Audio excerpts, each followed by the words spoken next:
শেখ হাসিনা পালিয়ে যাওয়ার পর থেকে সবাই একটা বিষয় বলছে বা দাবি করছে যে এই বাংলার যদি 800, 850 বা 900 বছরের ইতিহাস পর্যালোচনা করা হয়, সেখানে দেখা যাবে যে লক্ষণ সেনের পরে শেখ হাসিনা দ্বিতীয় ব্যক্তি যিনি ক্ষমতা ছেড়ে পালিয়ে গেছেন।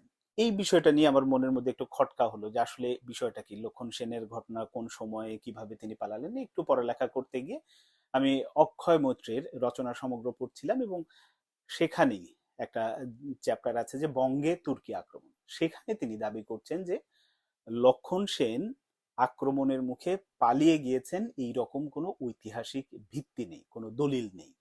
তিনি এর পেছনে অনেক যুক্তি, ওই সময় রাজধানী কোথায় ছিল, কোথায় ইখতিয়ার উদ্দিন মোহাম্মদ বিন বখতিয়ার খলজি আক্রমণ করলে, এইসব অনেক বিষয় উপস্থাপনের চেষ্টা করেছেন এবং বলেছেন। শুধু একটা গ্রন্থের কথা উল্লেখ করেছেন যে মিনহাজ উদ্দিনের লেখা তবকাতি নাসেরি নামক একটা বই, সেই বইয়ের উল্লেখ করেছেন, এবং সেই বইয়ের রেফারেন্স দিয়ে যে এখানেই শুধুমাত্র উল্লেখ আছে।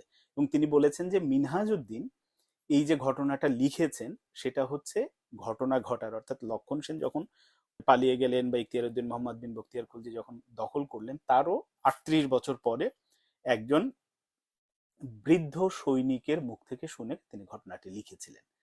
তারপরে এটা ওই মানে তবকাতি নাসেরি ওই গ্রন্থ থেকে ধীরে ধীরে বিভিন্ন পাঠ্যপুস্তক লোকমুখে আসলে এটা চলতে থাকে। এরপরে তো ঐতিহাসিক দলিল হিসেবে এটা প্রতিষ্ঠিত পেয়েছে। কিন্তু অক্ষয় মৈত্র দাবি করছেন না, আসলে এটা ঐতিহাসিকভাবে প্রতিষ্ঠিত হলেও এ নিয়ে বিতর্ক আছে। তো আমারও মানে কথার জায়গাটা ওখানেই যে যেহেতু যেটা নিয়ে বিতর্ক আছে, খানিকটা হলেও তো সন্দেহ আছে।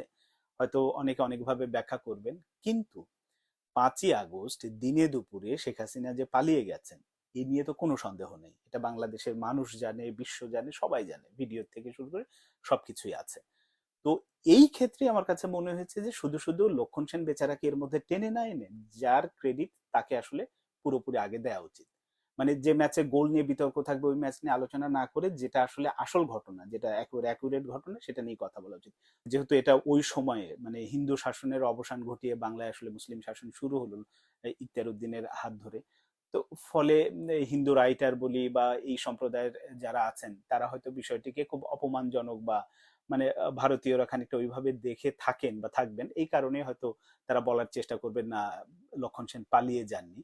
এই কারণে তাদের ব্যাখ্যা তাদের কাছে। কিন্তু আমার কাছে মনে হয়েছে যেহেতু বিষয়টা নিয়ে কিঞ্চিত হলেও আসলে বিতর্ক আছে, এই কারণেই শুধুমাত্র এই পালিয়ে যাওয়ার ক্ষেত্রে অন্তত লক্ষণ সেনকে না টেনে এনে শেখ হাসিনা যে প্রথম, এই ক্রেডিটটা আমরা যেন দিই, আমাদের দেওয়া উচিত।